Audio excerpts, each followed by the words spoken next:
Kilometre ഉള്ളിലേക്ക് പോയാൽ വരയാൽ എന്ന് പറയുന്ന ഒരു ചെറിയ ഗ്രാമമുണ്ട്. അവിടെയാണ് നിങ്ങളിപ്പോൾ ഞാൻ ഈ കാണിച്ചിരിക്കുന്ന വീട്. ഈ വീട്ടിൽ ഇരുന്നു കൊണ്ടാണ് ഞാൻ എൻ്റെ ഈ ഓപ്പർച്യൂണിറ്റി കേൾക്കുന്നത്. ഈ വീട്ടിൽ ഇരുന്നു കൊണ്ടാണ് ഞാൻ എൻ്റെ ID രജിസ്റ്റർ ചെയ്തത്. ഒരു STC റാങ്ക് വരെ ഞാൻ താമസിച്ചിരുന്നതും ഈ വീട്ടിൽ തന്നെയാണ്.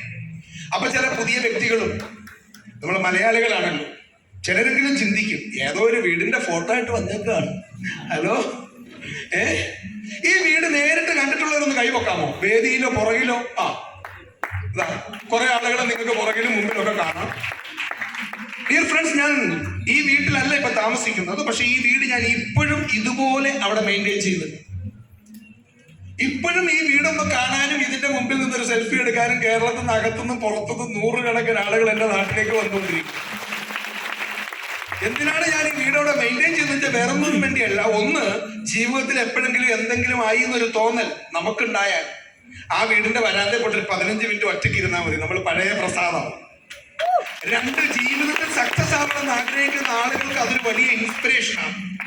അതുകൊണ്ടാണ് ഇന്ന് നൂറുകണക്കിന് ആളുകൾ ആ നാട്ടിലേക്ക് വന്നുകൊണ്ടിരിക്കുന്നത്. ബട്ട് ഡിയർ ഫ്രണ്ട്സ്, അപ്പൊ പിന്നെ നമ്മളുണ്ട് 1000 വാക്കുകൊണ്ട് പറയുന്നതിനേക്കാൾ നല്ലത് ചിലതൊക്കെ കാണുന്നതാണ്. Right or wrong?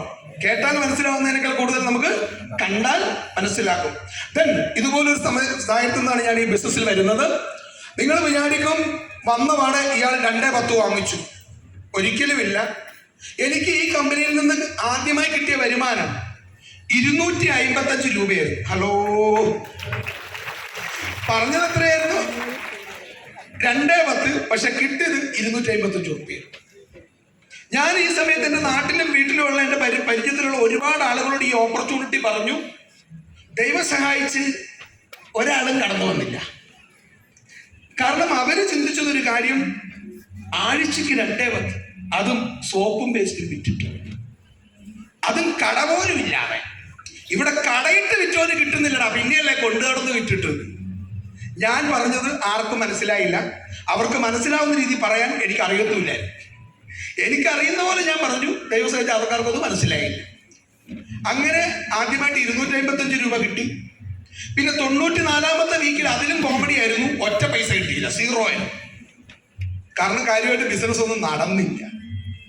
പക്ഷെ അങ്ങനെ ഞാൻ ആ സമയത്തും ഞാൻ ഇതിനെക്കുറിച്ച് പഠിക്കുകയും മനസ്സിലാക്കുകയും വിശ്വാസത്തോടു കൂടി പ്രവർത്തിക്കുകയും